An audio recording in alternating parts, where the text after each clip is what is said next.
अस्सलाम वालेकुम। बेटा मैं अपने नेक्स्ट डिस्कशन लेक्चर से स्टार्ट कर रहा हूँ। हमारे लास्ट लेक्चर में बेटा मैंने आपको अमाइड्स की हाइड्रोलिसिस और एस्टर की हाइड्रोलिसिस कराई थी और हमने अमाइड्स खत्म कर लिया था। ठीक है, हमारा एक छोटा सा टॉपिक और है। वो है कार्बो ऑक्सैलिक एसिड। तो बेटा आज हम स्टार्ट कर रहे हैं कार्बो ऑक्सैलिक एसिड से। ठीक है, तो मैं स्टार्ट करने लगा हूं बेटा। Carboxylic acid.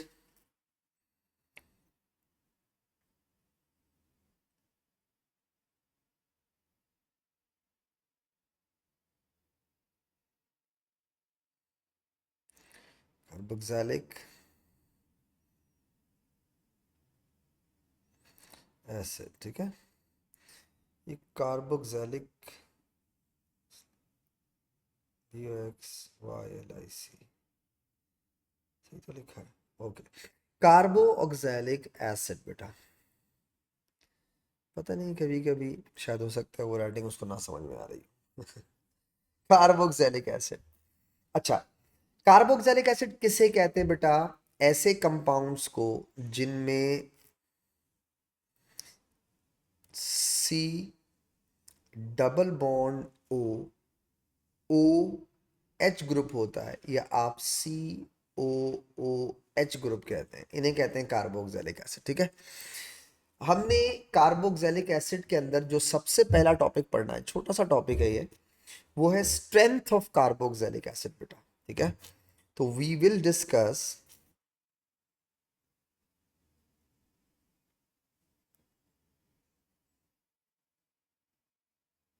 स्ट्रेंथ ऑफ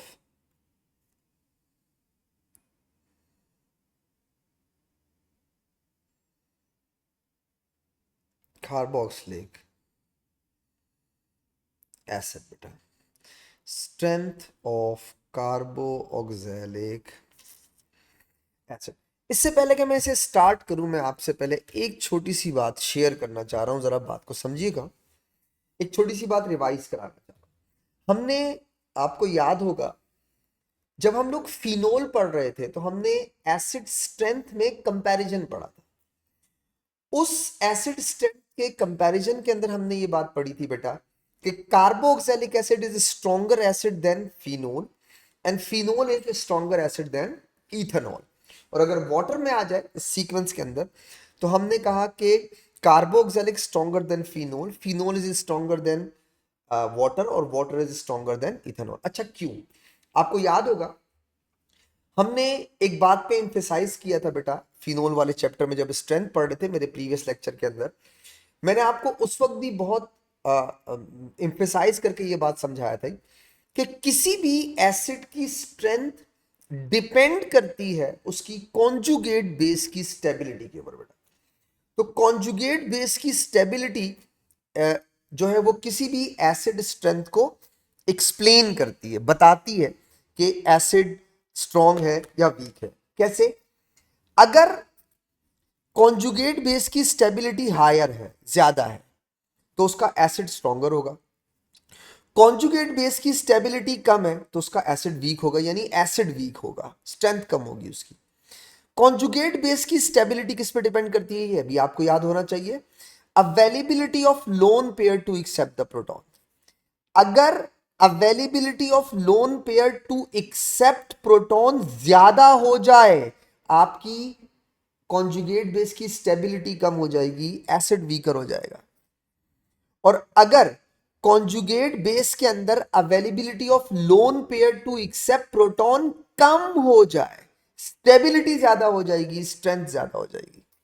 बेटा वही सारी बातें यहां पढ़ेंगे, छोटी सी एग्जाम्पल से समझाऊंगा, इंशाल्लाह क्लियर हो जाएंगी चीजें। आते हैं बेटा acid strength of carboxylic acid के अंदर दो एसिड्स को कंपेयर करता हूं, इंशाल्लाह उम्मीद है उससे पूरी बात समझ में आ जाएगी। जैसे for example CH3 C double bond O के साथ H, इसका नाम है इथेनोइक एसिड बेटा।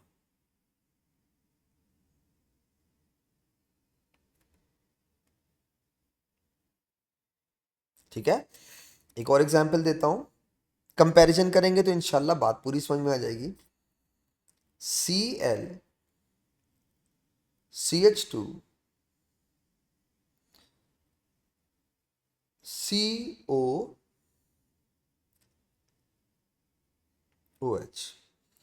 इसका नाम है क्लोरोइथेनॉइक एसिड बेटा।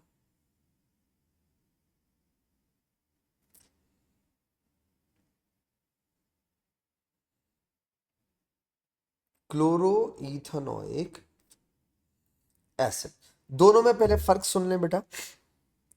इस इथेनॉइक एसिड में ये जो CH3 लगा हुआ है alkyl, this is electron donating group, ठीक है, अल्काइल इलेक्ट्रॉन डोनेटिंग होता है, ठीक है।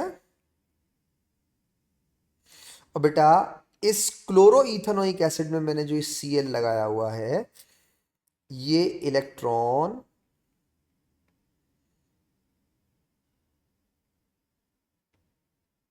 विड्रॉइंग ग्रुप होता है।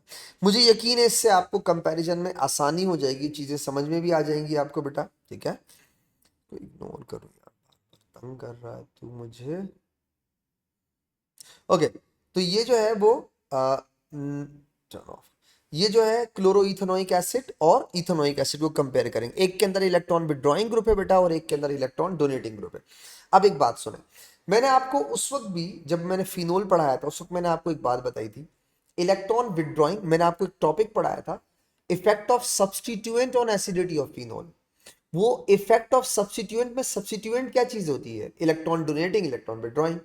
वहां मैंने आपको एक जनरल बात बताई थी, आज फिर याद दिलाता हूं ताकि आपको चीजें यहां पे समझ में आ जाएं। और इलेक्ट्रॉन विड्रॉइंग ग्रुप हमेशा, इलेक्ट्रॉन विड्रॉइंग ग्रुप हमेशा एसिडिटी बढ़ाते हैं, इलेक्ट्रॉन डोनेटिंग ग्रुप हमेशा एसिडिटी कम करते हैं। इसका यह मतलब भी हो गया ना कि electron withdrawing group conjugate base की स्टेबिलिटी को बढ़ा देते हैं और electron donating group conjugate base की स्टेबिलिटी को कम कर देते हैं। समझाता हूं, जरा देखिएगा। मैं इन दोनों एसिड्स को कंपेयर करता हूं। पहले वाले एसिड का कॉन्जुगेट बेस जरा ये देखिएगा, CH3 COOH,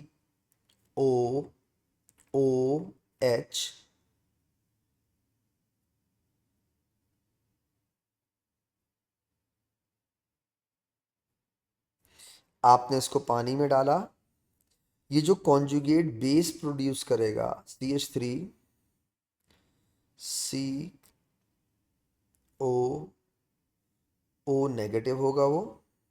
इसी तरह बेटा जरा इसको देखिएगा और साथ में H पॉजिटिव आयन होगा या H3O प्लस होगा।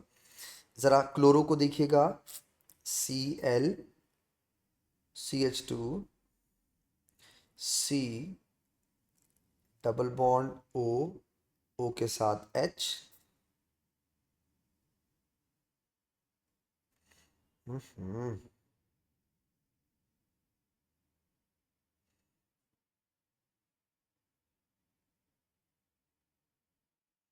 मैंने इसको पानी में डाला बेटा, इसका कॉन्जुगेट बेस देख लें, Cl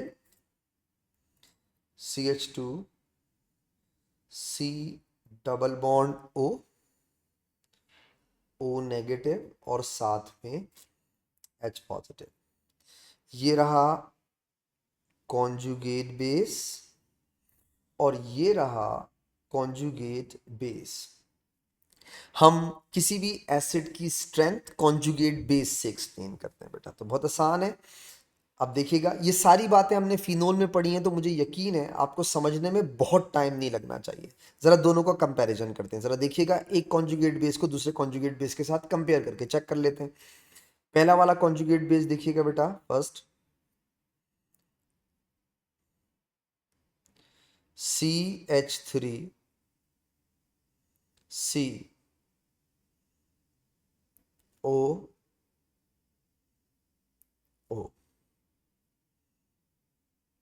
ये हो गया। इसको दूसरे से कंपेयर करते हैं, जरा देखिएगा, Cl CH2 C double bond O, ये हो गया दूसरे का कॉन्जुगेट बेस। अब हम रिवर्स ऑर्डर में स्टार्ट करते हैं, जरा इलेक्ट्रॉन विदड्रॉइंग को देखिएगा। क्लोरीन इलेक्ट्रॉन विदड्रॉइंग है, क्या करेगा? इलेक्ट्रॉन अपनी तरफ खींचेगा बेटा। जब आप इलेक्ट्रॉन कार्बोनाइल कार्बन की तरफ से खींचेंगे अपनी तरफ, तो ये लोन पेयर रेडिली इस पॉजिटिवली चार्ज्ड कार्बन को बैलेंस करने के लिए अपना लोन पेयर डोनेट करेगा, डोनेट। और कार्बन चूंकि 5 बॉन्ड नहीं बना सकता, तो मजबूरन ये वाला बॉन्ड ऊपर ट्रांसफर हो जाएगा। तो देखिएगा जरा फर्स्ट सिचुएशन क्या होने वाली है। Look at here, Cl CH2 C O negative, गौर से देखिएगा, यहां बन जाएगा डबल बॉन्ड। ये इलेक्ट्रॉन विदड्रॉइंग ग्रुप तो अभी भी है, फिर से देखिएगा, ये इलेक्ट्रॉन विदड्रॉइंग ग्रुप इलेक्ट्रॉन अपनी तरफ खींचेगा, खींचेगा, तो बेटा इस कार्बोनाइल कार्बन को मजीद पॉजिटिव कर देगा इलेक्ट्रॉन छीन के। तो जब ये पॉजिटिव होगा तो ये डेफिनेटली नेगेटिव चार्ज इंटेंसिटी यहां ट्रांसफर हो जाएगी, और जैसे ही यहां ट्रांसफर होगी बेटा, ये वापस यहां चला जाएगा। अगर आप इन दोनों को डायग्राम को मर्ज करके लिखें तो बेसिकली क्या होगा, हो ये रहा होगा, इस इलेक्ट्रॉन विदड्रॉइंग ग्रुप की वजह से इस कॉन्जुगेट बेस में आपका लोन पेयर ऑफ ऑक्सीजन जो प्रोटॉन एक्सेप्ट कर सकता था, वो कार्बोनाइल कार्बन पे डीलोकलाइज होता रहेगा। ये देखिए बेटा, ये ऐसा रहेगा बेटा, यूं हो जाएगा। इसका मतलब ये हुआ कि इलेक्ट्रॉन विदड्रॉइंग ग्रुप कर क्या रहा है, आपके कॉन्जुगेट बेस में availability of lone pair to accept proton decrease करता जा रहा है। और अगर availability of lone pair to accept proton decrease हो जाएगी बेटा, स्टेबिलिटी क्या हो जाएगी, इंक्रीज। स्टेबिलिटी इंक्रीज कर दी इसने बेटा, स्टेबिलिटी इंक्रीज होगी तो स्ट्रेंथ इंक्रीज हो जाएगी। स्टेबिलिटी इंक्रीज का मतलब स्ट्रेंथ इंक्रीज हो जाएगी। अब आपको रिवर्स में समझ में आ जाएगा। जरा इलेक्ट्रॉन डोनेटिंग ग्रुप को चेक करें, गौर से देखिएगा बेटा। ये कार्बोनाइल कार्बन स्लाइटली पॉजिटिव होता है, ये अपने इलेक्ट्रॉन इस कार्बन की तरफ पुश करता है। तो बेटा अगर कार्बन की तरफ इलेक्ट्रॉन पुश करेगा तो इसकी चार्ज इंटेंसिटी को कम कर देगा, पॉजिटिव चार्ज को।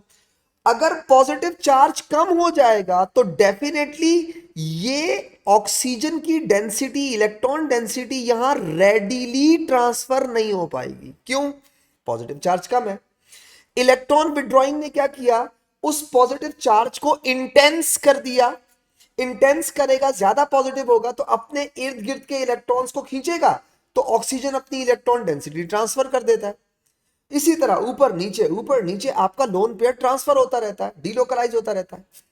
लेकिन इलेक्ट्रॉन डोनेटिंग में ऐसा नहीं हो रहा। इलेक्ट्रॉन डोनेटिंग में आपके lone pair less likely interested होंगे to make the double bond और to shift electron density towards carbonyl carbon. They will be less interested, नहीं करेंगे वो। तो इसका मतलब ये हुआ, इलेक्ट्रॉन डोनेटिंग ग्रुप इस ऑक्सीजन के ऊपर, ये जो ऑक्सीजन है बेटा, इस पे लोन पेयर ऑफ इलेक्ट्रॉन की अवेलेबिलिटी बढ़ा रहे हैं टू एक्सेप्ट प्रोटॉन। और अगर लोन पेयर की अवेलेबिलिटी बढ़ेगी तो रेडिली प्रोटॉन एक्सेप्ट करेगा। और जो भी लोन पेयर की अवेलेबिलिटी बढ़ा दे to readily accept the proton बेटा, इसका मतलब है स्टेबिलिटी कम कर दी। स्टेबिलिटी कम कर दी। स्टेबिलिटी कम करने का मतलब होता है बेटा एसिड की स्ट्रेंथ कम कर दी। वही बातें बेटा जो आपने मुझसे फिनोल में पढ़ी हैं, वही बातें यहां भी हैं। फिनोल में भी तो यही था, इलेक्ट्रॉन डोनेटिंग ग्रुप स्ट्रेंथ को कम कर देता है एसिड, और electron withdrawing group acid strength को बढ़ा देते हैं। यही बात यहाँ भी कर रहा हूँ। यहाँ आपके पास एक ऑल्टरनेटिव आंसर और होता है, बस उसको भी देख लें बेटा। कभी कभी ना और करके एक सवाल समझाता है। एक मार्किंग स्कीम में अक्सर दो पॉसिबल आंसर्स लिखे होते हैं, तो कुछ बच्चे क्या करते हैं, वो दूसरे आंसर्स को देख के जरा कंफ्यूज हो जाते हैं। तो मैं आपको ना दोनों आंसर्स बता देता हूँ ताकि आपको बात समझ में आए, और मार्किंग स्कीम में देख के एग्जामिनर की जो वर्डिंग है उसको देख के कंफ्यूज ना हो। बेटा आप प्लीज यहाँ देखिएगा, मैं समझाता हूँ। जैसे फॉर एग्जाम्पल बेटा, ये इलेक्ट्रॉन विड्रॉइंग ग्रुप है, ठीक है। अभी समझ में आ जाएगी बात आपको। CH2COOH,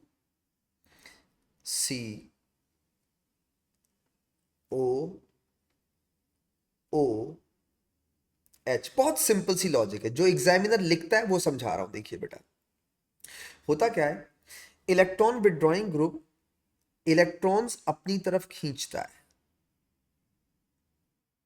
ठीक है। अब एज अ रिजल्ट क्या होगा, जब इलेक्ट्रॉन विड्रॉइंग ग्रुप इलेक्ट्रॉन अपनी तरफ खींचेगा तो उसका इफेक्ट इस OH वाले बॉन्ड पे पड़ेगा, इस OH वाले बॉन्ड पे। जब आप इलेक्ट्रॉन्स अपनी तरफ खींचेंगे तो ये जो OH का बॉन्ड है ये स्ट्रेच होगा। ऑक्सीजन की से आप बोले इस तरफ आओ, हाइड्रोजन उस तरफ खींच रहा है, आप इस तरफ खींच रहे हैं, तो बॉन्ड क्या होगा, स्ट्रेच। बॉन्ड स्ट्रेच होगा तो वीक हो जाएगा, वीक हो जाएगा तो जल्दी ब्रेक होगा, और आपका एसिड जल्दी से प्रोटॉन रिलीज कर देगा। तो इलेक्ट्रॉन विड्रॉइंग ग्रुप की वजह से एसिड रेडिली प्रोटॉन रिलीज कर रहा है, और जो एसिड रेडिली प्रोटॉन रिलीज करे बेटा वो स्ट्रॉन्गर एसिड हो गया। तो बात तो वही हो गई। तो कभी कभी मार्किंग स्कीम में आपका एग्जामिनर कार्बोक्सिलिक एसिड की स्ट्रेंथ को एक्सप्लेन करता है in terms of conjugate base, और कभी कभी in terms of OH bond explain करता है।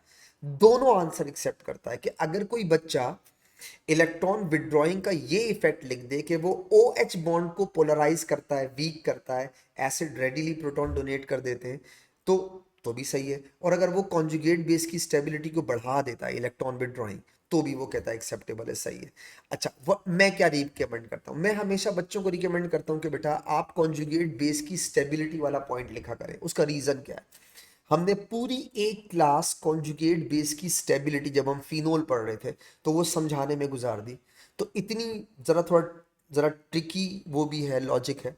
तो मैं चाहता ये हूं कि आप एक ही लॉजिक याद रखें बस, और आपको पता होनी चाहिए, अदर लिखने में आप सिर्फ एक ही लॉजिक लिखा करें। स्ट्रेंथ किसी भी एसिड की एक्सप्लेन करनी हो बेटा, तो in terms of conjugate base explain किया करें, ठीक है। मैं आपको दोनों बातें लिखूंगा ताकि आपको पेपर में कंफ्यूजन ना हो, मार्किंग स्कीम देखकर कंफ्यूजन ना हो, ठीक है। दोनों बातें लिख देता हूं मैं। पहला point,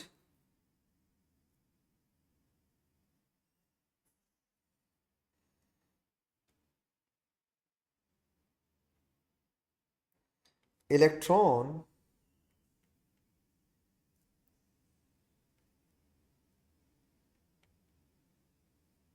withdrawing group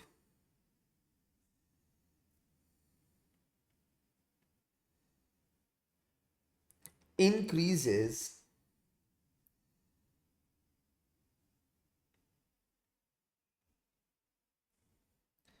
stability of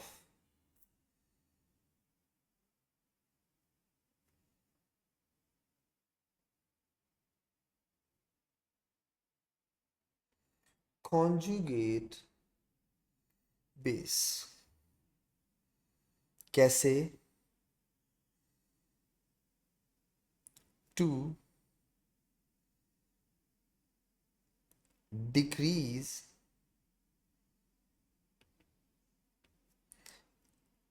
available to, to decrease availability, क्या कर, to decrease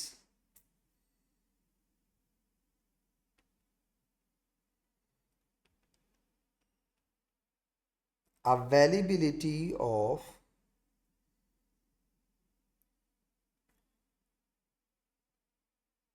lone pair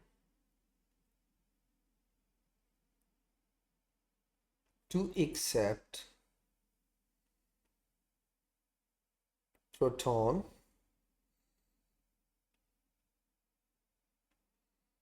hence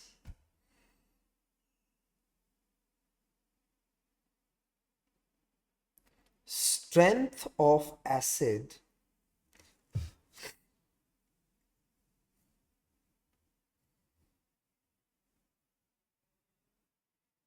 increases. मैं आपको दूसरा पॉइंट लिखवा देता हूँ एहतियातन बेटा, ताकि आपको कंफ्यूजन ना हो, ऐसा ना हो आप बोले सर वो आपने तो ये लिखवाया था और मार्किंग स्कीम में ये लिखा हुआ है ऐसा लिखा हुआ। तो कंफ्यूजन ख़त्म करने के लिए मैं इसको और करके लिखवा देता हूँ।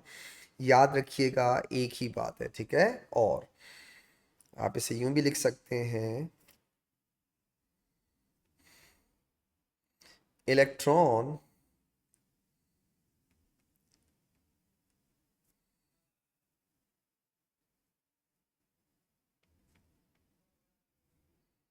withdrawing group, electron withdrawing group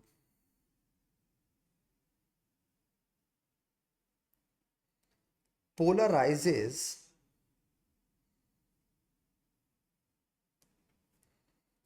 OH bond, hence bond is stretched and weakened.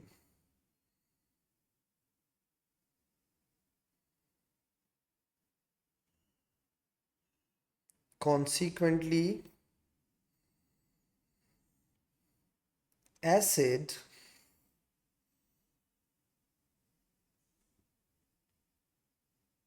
readily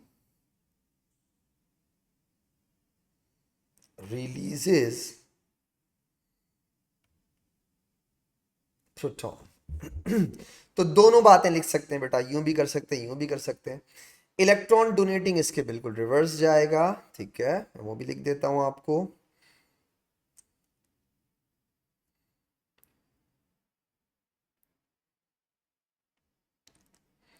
electron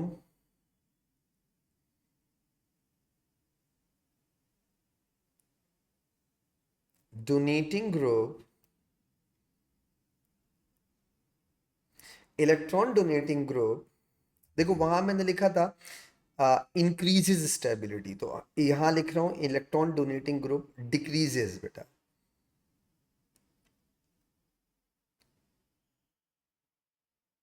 decreases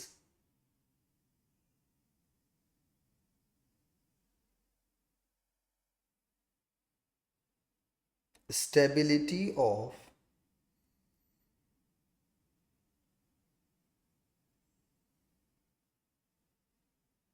conjugate base,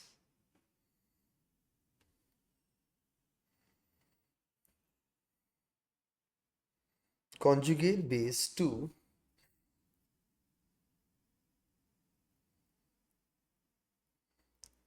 increase availability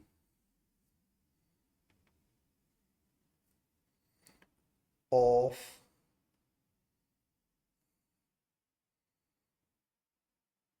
lone pair of electron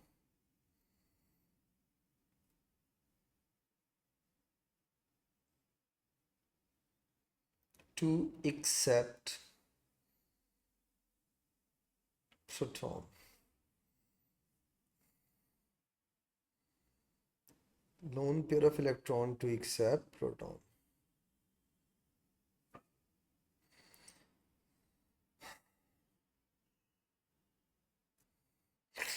ठीक है, तो आई होप बात समझ में आ गई होगी आपको बेटा।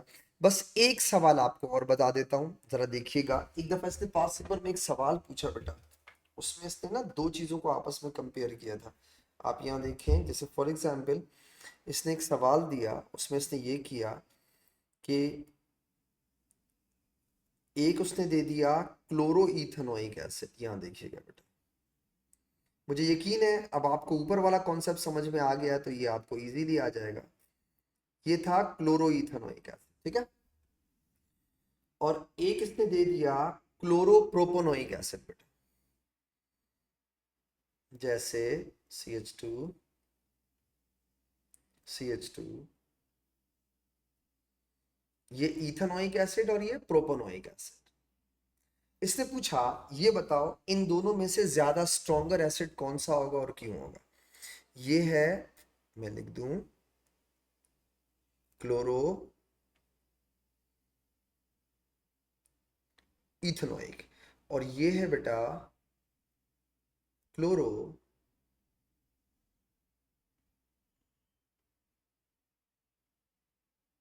प्रोपोनोइक, ठीक है। पहले जरा बात को समझिएगा, ऊपर वाली जो चीजें हैं जो मैंने आपको कॉन्जुगेट बेस वाली बताई है बेटा, इन पे जरा थोड़ा तवज्जो दीजिएगा तो बात समझ में आ जाएगी।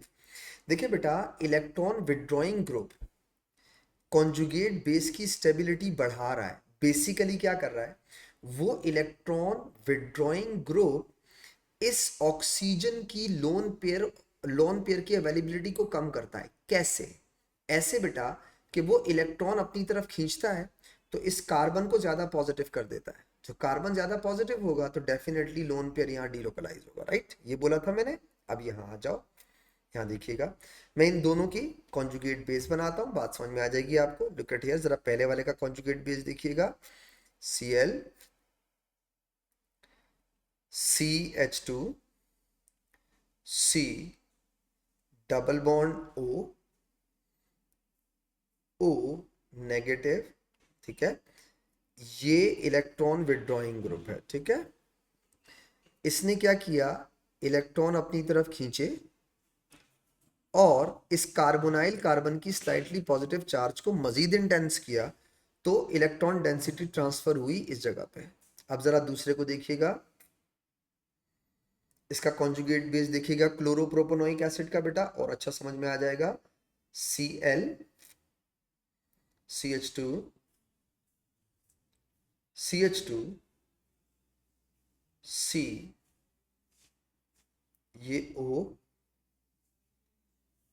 ये O नेगेटिव हो गया, देखिएगा ये क्लोरीन है।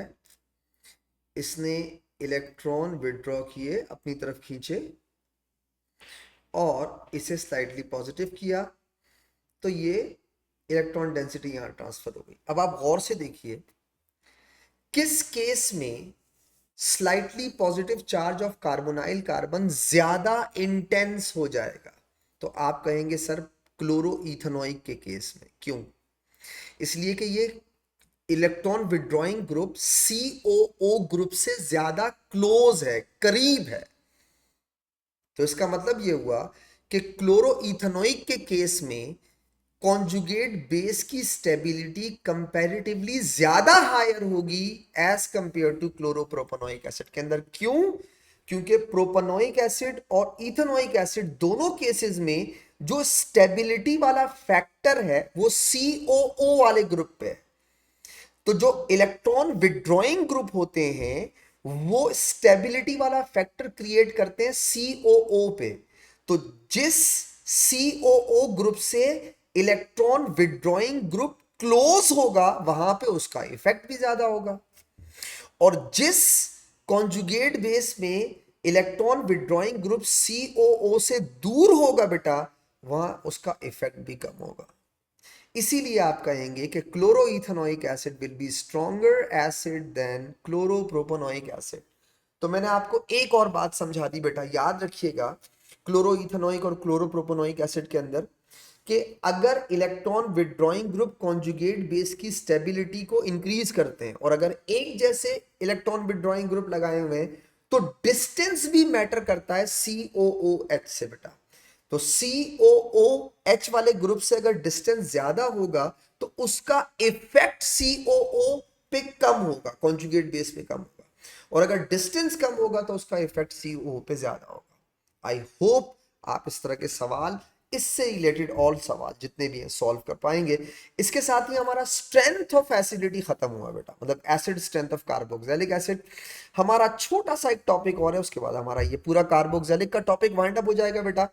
और वो टॉपिक है हमारा आखिरी, reactions of carboxylic acid, last topic है इसका। मैंने कहा था आपको शुरू में, ये छोटा सा टॉपिक है,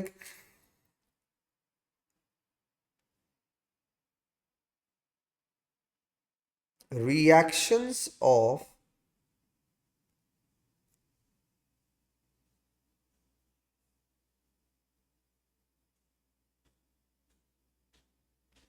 carboxylic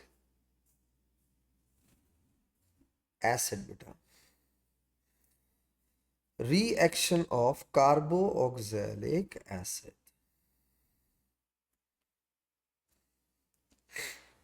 जरा समझिएगा बात को। बहुत सारे रिएक्शंस तो ऐसे हैं जो आपने पहले से पढ़े हुए हैं और बहुत आसान भी हैं बेटा। सबसे पहला रिएक्शन है कार्बोक्सिलिक एसिड का, नंबर 1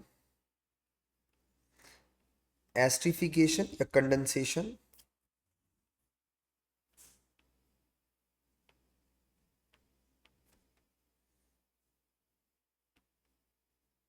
इसको कंडेंसेशन भी कहते हैं। आप सब ओ लेवल से पढ़ते हुए आ रहे हैं बेटा ये, कि जब भी अल्कोहल और कार्बोक्सिलिक एसिड मिलते हैं तो एस्टर बनाते हैं, ठीक है।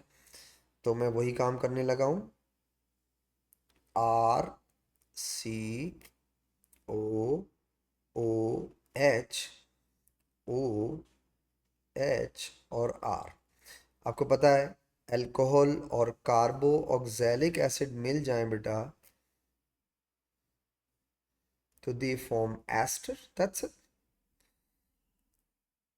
Are C O O R, ये रिवर्सिबल रिएक्शन होता है। कहाँ चला गया भाई, ये रहा। तो ये रिवर्सिबल रिएक्शन होता है बेटा, reversible, reversible, green green green, इधर डार्क ग्रीन बेटा। हेलो, ये ब्लैक कर दो। ओ, अब समझ में आई, सॉरी। ये मुझे ग्रीन चाहिए, ये रहा। यहाँ देखिएगा, ये एक रिवर्सिबल रिएक्शन होता है, ठीक है। और इसमें concentrated sulphuric acid as a catalyst use होता है, ठीक है। साथ में क्या बन जाता है, वाटर। फॉर्मेलिटी है, आपको पहले से पता ही है, वाला पहला रिएक्शन बेटा। इसका दूसरा रिएक्शन है बेटा अमाइड फॉर्मेशन।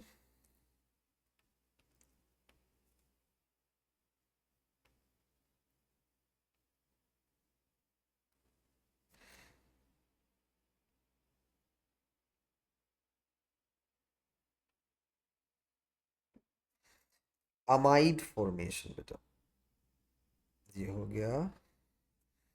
अमाइड में बेटा देखिएगा आप,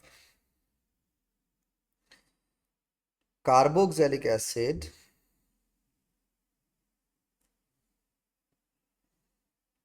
जब अमाइन के साथ मिलते हैं तो अमाइड बनाते हैं। ये इरिवर्सिबल रिएक्शन होता है बेटा, आर सी ओ, एन के साथ एच आर, और ये एच और ओ एच मिल करके बना लेते हैं वाटर। फॉर्मेलिटी बेटा सब आपने पढ़े हुए हैं, तो मैं इसलिए आपसे कह रहा हूँ कि मुझे नहीं लगता इसमें आपको ज़्यादा टाइम लगेगा, जस्ट रिवीजन है एक तरह का, फॉर्मेलिटी पूरी कर रहा हूँ। तीसरा रिएक्शन है बेटा रिडक्शन।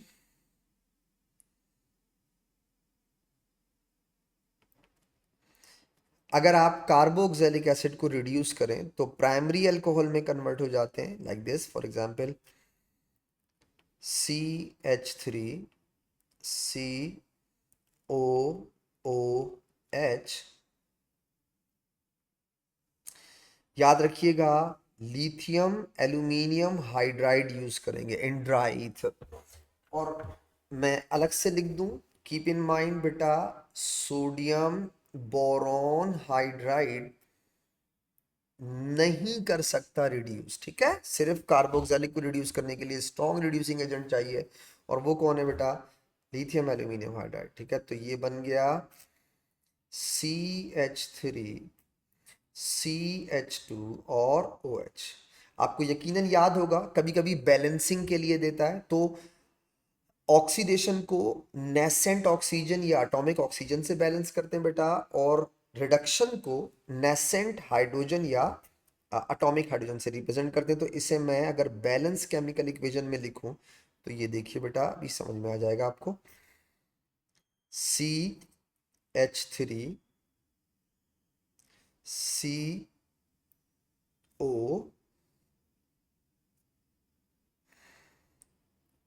O के साथ H, आप इसे बैलेंस कैसे करते हैं दोबारा से समझा देता हूं, ये देखिएगा, ये आपने AS में किया हुआ भी है। ये दे रहा है CH3 CH2OH, एक ऑक्सीजन वहां ज्यादा है, ऑक्सीजन को बैलेंस करें वाटर के साथ। अब आप चेक कर लें टोटल कितने हाइड्रोजन का डिफरेंस है, तो आपको पूरी बात समझ में आ जाएगी। ये देखें, रिएक्टेंट साइड पे हाइड्रोजन है 4, और बेटा प्रोडक्ट साइड पे हाइड्रोजन है 8। तो अगर मैं यहाँ 4 लिखूंगा तो ये बैलेंस हो जाएगा। तो आप इसे बैलेंस केमिकल इक्वेशन में ऐसे भी लिख सकते हैं, ठीक है। आई होप ये भी आपका रिवीजन हो गया। एक और रिएक्शन है बेटा, उसका नाम है एसाइल फॉर्मेशन।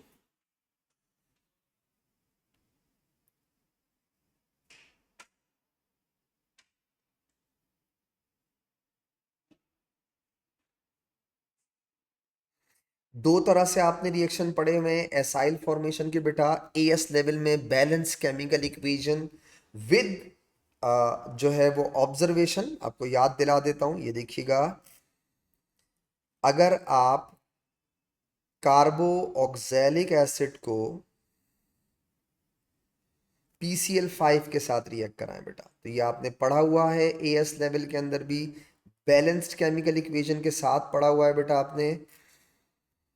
बनाएगा CH3 COCl, साथ में POCl3 बेटा, और साथ में स्टीमी फ्यूम्स बनते हैं हाइड्रोजन क्लोराइड के। एक और रिएक्शन है बेटा एसाइल फॉर्मेशन का, अगर आप थायोनाइल क्लोराइड के साथ मिला दें, यानी कार्बो ऑक्सैलिक एसिड को अगर आप SOCl2 के साथ मिला दें, ये दोनों balanced chemical equation AS level organic में आप पढ़ चुके हैं। ये बनाएगा एसाइल हैलाइड, साथ में बनाएगा सल्फर डाइऑक्साइड, और बेटा साथ में स्टीमी फ्यूम्स ऑफ HCl बन जाएंगे। खत्म हो गया एसाइल फॉर्मेशन। पांचवा रिएक्शन इंपॉर्टेंट है, आपने आज से पहले नहीं पढ़ा। फिफ्थ रिएक्शन, चार रिएक्शन तो फॉर्मेलिटी थी, पांचवा रिएक्शन स्टार बना रहा हूं क्योंकि ये आपने आज से पहले नहीं पढ़ा, और ये है ऑक्सीडेशन ऑफ कार्बोक्सिलिक एसिड बेटा।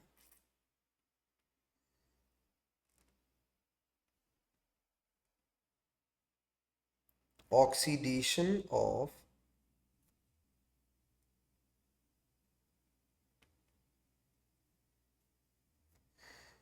कार्बोक्सिलिक एसिड बेटा। अच्छा, यहां पे सबसे पहली बात, पहली कंफ्यूजन क्या आती है, पहले वो सुन लें। पहली कंफ्यूजन ये आती है बेटा कि जब आप किसी को बोलते हैं कि कार्बोक्सिलिक एसिड की ऑक्सीडेशन बढ़ रहा है, तो होता क्या है। मतलब आप कहते हैं कि सर कार्बोक्सिलिक एसिड तो इटसेल्फ ऑक्सीडाइज्ड प्रोडक्ट है ना। आप अल्कोहल की ऑक्सीडेशन करते हैं, कार्बोक्सिलिक बन जाता है। आप एल्डिहाइड की ऑक्सीडेशन करते हैं, कार्बोक्सिलिक बन जाता है। तो आप कार्बोक्सिलिक की ऑक्सीडेशन की बात क्यों कर रहे हैं। गुड, इसलिए मैंने कहा था कि आपके दिमाग में ये सवाल आना चाहिए कि ऐसा क्यों होता है, वाई। भाई आप एक चीज ऑलरेडी ऑक्सीडाइज प्रोडक्ट है, ठीक है, तो फिर आप उस ऑक्सीडाइज प्रोडक्ट के अंदर ऑक्सीडेशन की बात कैसे कर सकते हैं? कर सकते हैं। थोड़ा डिटेल है इसकी, मैं जरा समझा देता हूं, इसलिए मैंने स्टार बनाया क्योंकि ये आपने आज से पहले नहीं पढ़ा है। सबसे पहली बात तो याद रखिएगा, सारे कार्बोक्सिलिक एसिड ऑक्सीडाइज नहीं होते। कार्बोक्सिलिक की सीरीज में सिर्फ दो कार्बोक्सिलिक एसिड हैं जो ऑक्सीडाइज हो सकते हैं। उनमें पहला carboxylic acid Ethan dioic acid बेटा, HOC double bond O, C double bond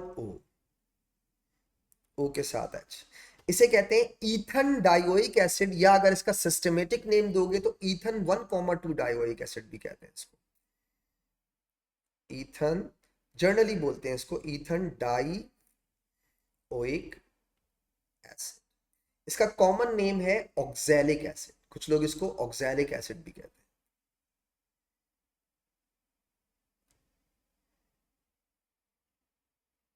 also known as oxalic acid बेटा। अच्छा, एक तो ये हो गया, एक और है कार्बोक्सिलिक जो ऑक्सीडाइज होता है, वो है methanoic acid, HOC double bond O के साथ H, इसे कहते हैं मीथेनोइक एसिड। सबसे पहली बात तो सारे कार्बोक्सिलिक एसिड ऑक्सीडाइज नहीं होते। सारे कार्बोक्सिलिक एसिड ऑक्सीडाइज नहीं होते। सिर्फ दो कार्बोक्सिलिक एसिड हैं जो ऑक्सीडाइज होते हैं, उसमें है एक ईथन डाइओइक एसिड और एक मीथेनोइक एसिड। दोनों की जो रीजंस ऑफ ऑक्सीडेशन है वो डिफरेंट है। थोड़ा सा समझाता हूं, जरा देखिएगा। आप चेक करें बेटा, ये स्लाइटली पॉजिटिव, ये जो कार्बन है ये वाला, ये स्लाइटली पॉजिटिव होगा, ये स्लाइटली पॉजिटिव होगा। अब आप देखें, ऑक्सीजन इलेक्ट्रोनेगेटिव है इसके साथ लगे हुए, गौर से देखिएगा। करते क्या है, ये ऑक्सीजन अपनी तरफ खींच रहा है, ये ऑक्सीजन अपनी तरफ खींच रहा है, ये ऑक्सीजन अपनी तरफ खींच रहा है, ये ऑक्सीजन अपनी तरफ खींच रहा है।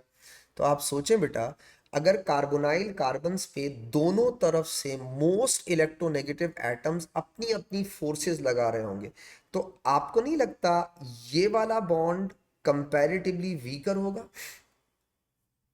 क्यों? हर शख्स अपनी तरफ खींच रहा है बेचारे को। तो एज अ रिजल्ट क्या होता है, ब्रेक होता है और ऑक्सीडाइज हो जाता है। एक बात तो ईथन डाइओइक एसिड इसलिए ऑक्सीडाइज हो जाते हैं। दूसरी बात, मीथेनोइक एसिड क्यों ऑक्सीडाइज होता है, उसमें तो ये चीज नहीं है। मीथेनोइक एसिड में जरा गौर कीजिएगा बेटा, एक तरफ वाला पार्ट, ये वाला पार्ट, ये किससे रिजेंबल कर रहा है? एल्डिहाइड से। क्या एल्डिहाइड ऑक्सीडाइज हो सकते हैं? बिल्कुल हो सकते हैं। इसीलिए आप कहते हैं कि मीथेनोइक एसिड ऑक्सीडाइज होता है बेटा। तो दोनों के रीजंस अलग अलग हैं, ठीक है। ईथन डाइओइक एसिड और मीथेनोइक एसिड ऑक्सीडाइज हो जाते हैं। अगर मैं इनकी इक्वेशन बनाऊं बेटा, अबे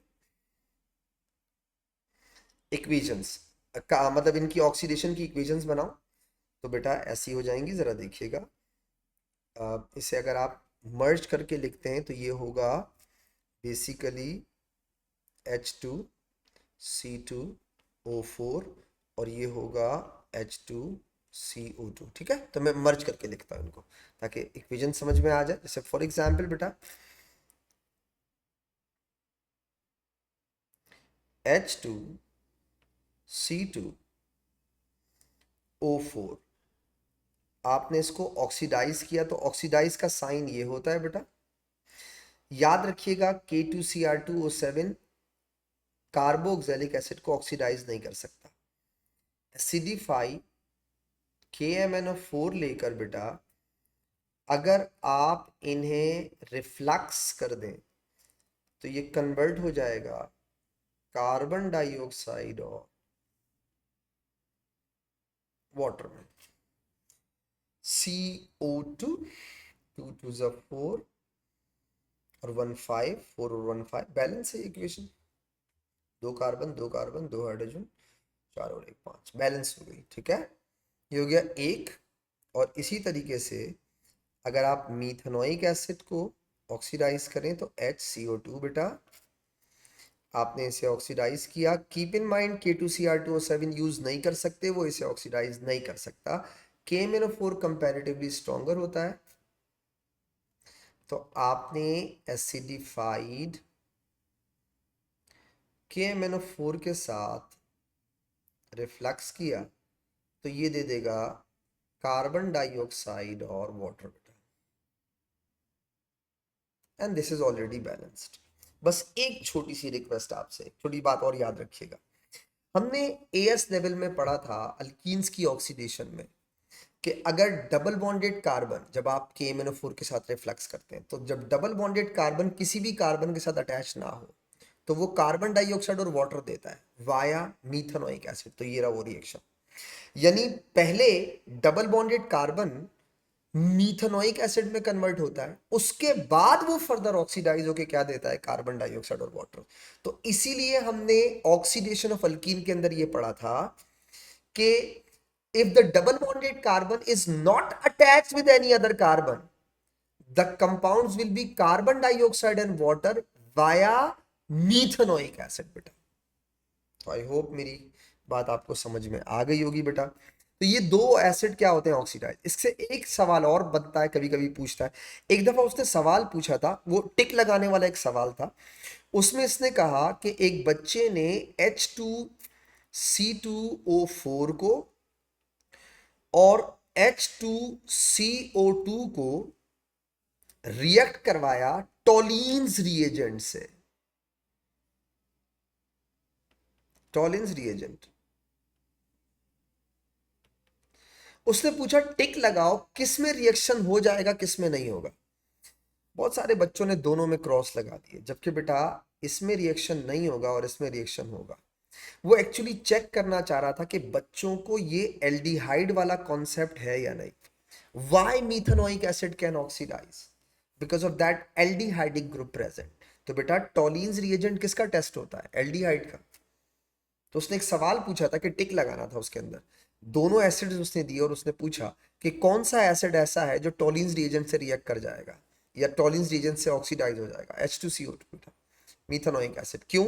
उसमें वो एक एल्डिहाइडिक ग्रुप प्रेजेंट है ना, CHO वाला, इसलिए। तो आई होप आप इस तरह के ट्रिकी क्वेश्चंस का ख्याल रखेंगे बेटा। ये हो गया हमारा पांचवा रिएक्शन। छठा और आखिरी रिएक्शन कार्बोक्सिलिक एसिड का है, वो है dehydration of carboxylic acid. The last reaction बेटा।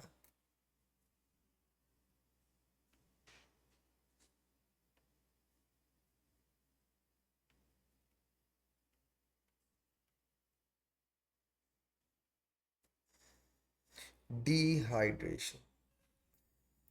सिर्फ दो एसिड हैं जो डिहाइड्रेट हो सकते हैं, कौन से? वही दो जो ऑक्सीडाइज हो सकते हैं, बस खत्म बात। आई होप बात समझ में आ जाएगी। वही सिंपल सी चीजें, ये दो सबसे अलग होते हैं ना, बस इनका याद रखिएगा। डिहाइड्रेशन H2C2O4 और HCO2। सिर्फ दो ही एसिड हैं जो ऑक्सीडाइज हो सकते हैं, सिर्फ दो ही एसिड हैं जो रिड्यूस हो सकते और जो डिहाइड्रेट हो सकते हैं बेटा। तो आई होप आप इन बातों का ख्याल रखेंगे इंशाल्लाह। यहाँ देखिए बेटा, आप concentrated sulphuric acid dehydrating agent use करते हैं दोनों केसेस में। और हमें ये बात पहले से पता है कि concentrated sulphuric acid dehydrating agent होता है।